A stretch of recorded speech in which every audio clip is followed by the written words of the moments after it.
Assalamualaikum warahmatullahi wabarakatuh. Kembali lagi di channel Ummu Alimah. Oke teman-teman, di video kali ini aku mau membahas biografi Abu Bakar, sahabat paling terdepan membela Rasulullah Shallallahu Alaihi Wasallam. Tapi sebelum lanjut video, jangan lupa like, subscribe, dan komen di kolom komentar supaya aku bisa lebih banyak upload video-video yang bermanfaat. Dan jangan lupa klik tombol lonceng agar teman-teman gak ketinggalan informasi dari video-video aku.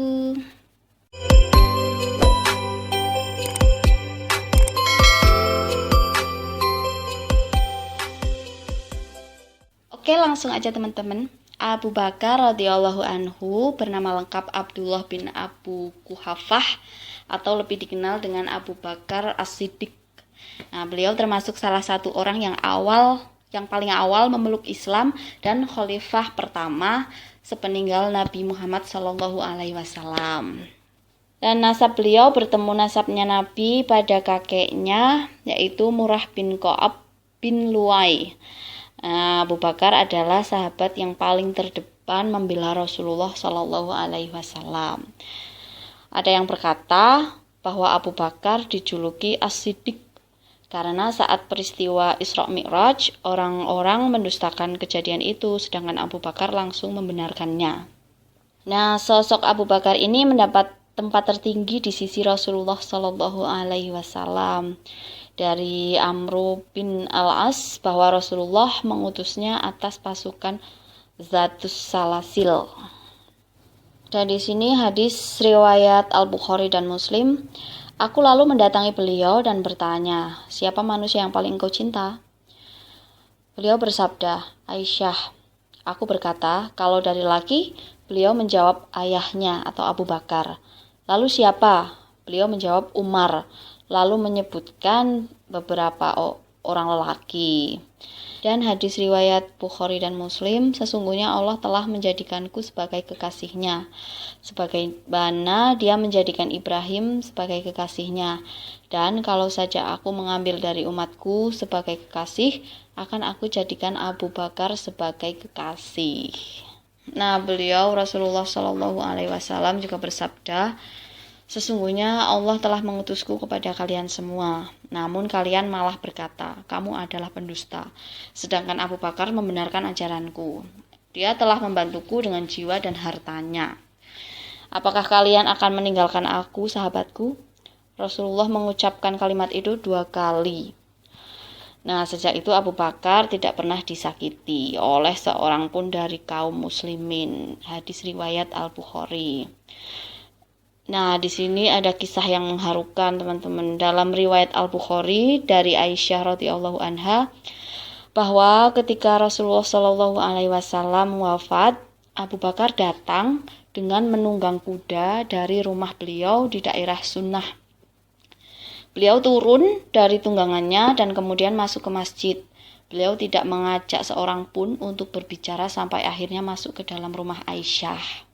Nah, di situ Abu Bakar menyingkap wajah mulia Rasulullah Shallallahu Alaihi Wasallam yang ditutupi kain, kemudian mengecup keningnya.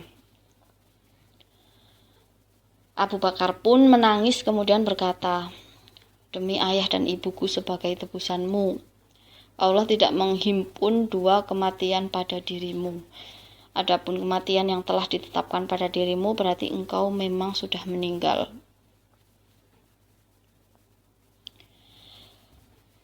Nah, kemudian Abu Bakar keluar dan Umar sedang berbicara di hadapan orang-orang. Maka Abu Bakar berkata, duduklah wahai Umar. Namun Umar enggan untuk duduk. Maka orang-orang menghampiri Abu Bakar dan meninggalkan Umar. Nah, Abu Bakar berkata, amma ba'du. Barang siapa di antara kalian ada yang menyembah Muhammad, maka sesungguhnya Muhammad telah mati. Kalau kalian menyembah Allah, maka sesungguhnya Allah Maha hidup dan tidak akan pernah mati. Beliau membaca firman Allah Quran surat Ali Imran ayat 144. Nah, di dalam surat tersebut Allah Ta'ala berfirman, Muhammad itu tidak lain hanyalah seorang Rasul. Sungguh telah berlalu sebelumnya beberapa orang Rasul. Apakah jika dia wafat atau dibunuh, kamu berbalik ke belakang atau murtad? Barang siapa yang berbalik ke belakang, maka ia tidak dapat mendatangkan mudarat kepada Allah sedikit pun. Dan Allah akan memberi balasan kepada orang-orang yang bersyukur. Sa'id bin Musayyab berkata bahwa Umar ketika itu berkata, demi Allah, sepertinya aku baru mendengar ayat itu ketika dibaca oleh Abu Bakar. Sampai-sampai aku tak kuasa mengangkat kedua kakiku hingga aku tertunduk ke tanah ketika aku mendengar Abu Bakar membacanya. Kini aku sudah tahu bahwa Nabi memang sudah wafat. Nah, menurut ulama ahli sejarah, Abu Bakar menerima jasa memerah susu kambing untuk penduduk desa. Ketika beliau telah dibaiat menjadi khalifah, ada seorang perempuan desa berkata, sekarang Abu Bakar tidak akan lagi memerahkan susu kambing kami. Nah, perkataan itu didengar oleh Abu Bakar sehingga dia berkata, tidak, bahkan aku akan tetap menerima jasa memerah susu kambing kalian.